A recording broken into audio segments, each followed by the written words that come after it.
प्यारे भाइयों एवं बहनों, आज हमें खुशी है क्योंकि हम हमारे इस गुमला भिखारियत में नया खानी पर्व मना रहे हैं।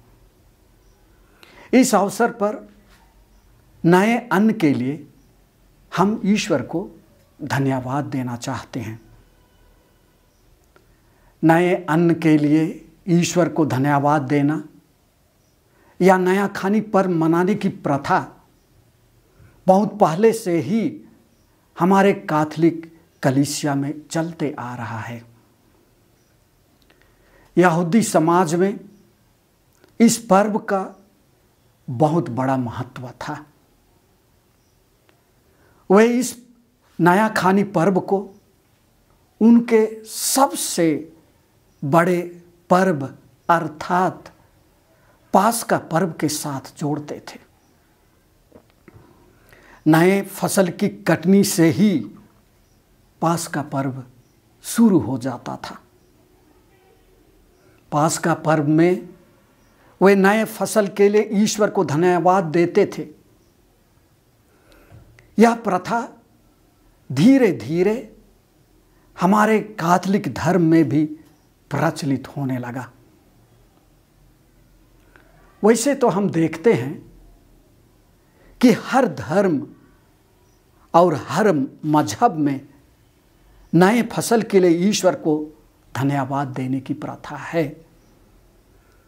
क्योंकि हम सभी महसूस करते हैं कि जो भी अन्न हमें मिलता है यह सब ईश्वर का ही देन है। खेत तैयार करके बीज हम लगाते हैं, बीज अपने से उगता है, बढ़ता है और फसल तैयार होता है। प्रकृति का यह नियम हमें यही महसूस कराता है, इन सबके पीछे ईश्वर का बहुत बड़ा वरदान है, जो उनके उगने, बढ़ने और तैयार होने में मदद करता है। ईश्वर हमारे शरीर के लिए भोजन का प्रबंध करता है। उत्पत्ति ग्रंथ अध्याय 1 पद संख्या 29 में ईश्वर ने कहा, मैं तुमको पृथ्वी भर के बीज पैदा करने वाले सब पौधे और बीजदार फल देने वाले सब पेड़ देता हूं, वह तुम्हारा भोजन होगा। इस तरह ईश्वर मनुष्य की सृष्टि करके मनुष्य को ऐसा ही नहीं छोड़ता है, उसके जीने के लिए भोजन का प्रबंध करता है। साथ ही साथ ईश्वर समुद्र की मछलियों, आकाश की पक्षियों, घरेलू और जंगली जानवरों और जमीन पर रहने वाले सब जीव जंतुओं पर शासन करने का अधिकार देता है।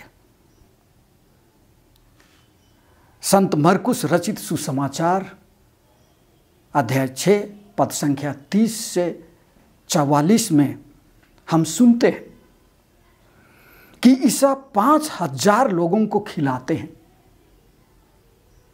उत्पत्ति ग्रंथ अध्याय 41 पद संख्या 53 से 57 में हम देखते हैं, अकाल होने के बावजूद ईश्वर ने मिस्र देश के लोगों को खिलाया।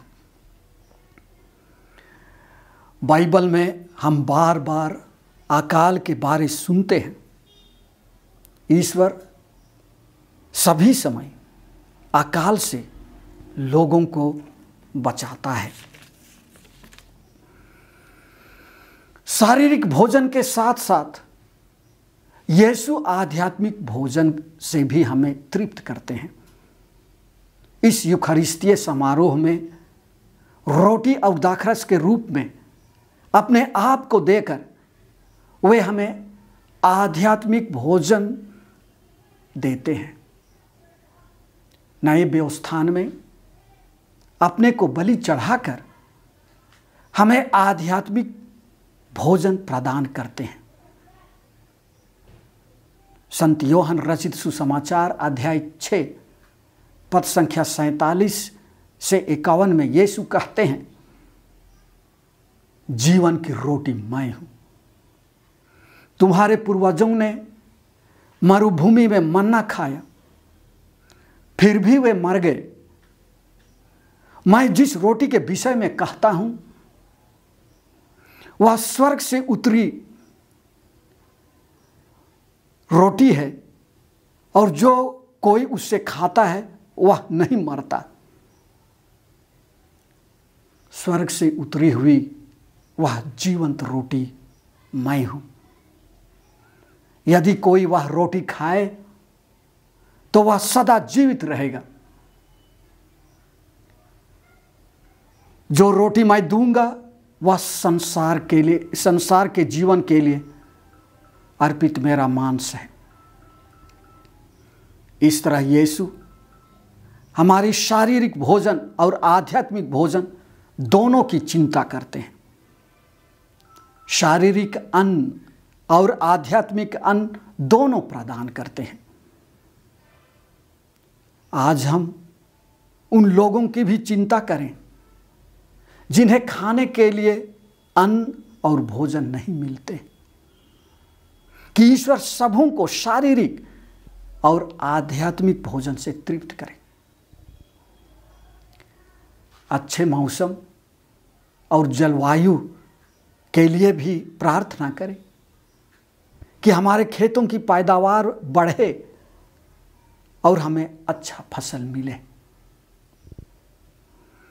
अपने पूर्वजों के प्रति कृतज्ञता प्रकट करें, क्योंकि उन्हीं के द्वारा हमें जीवन, जमीन, जायदाद का दान मिला है। और प्रार्थना करें कि वे हमें आशीर्वाद एवं सुरक्षा प्रदान करें।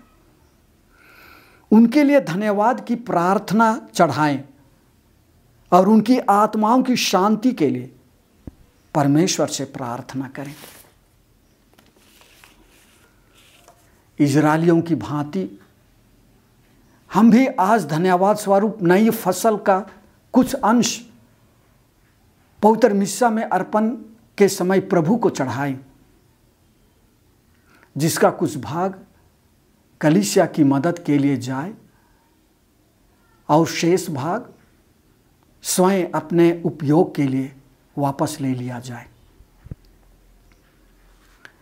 सबों को जय यीशु, खुश तुझको पर्व।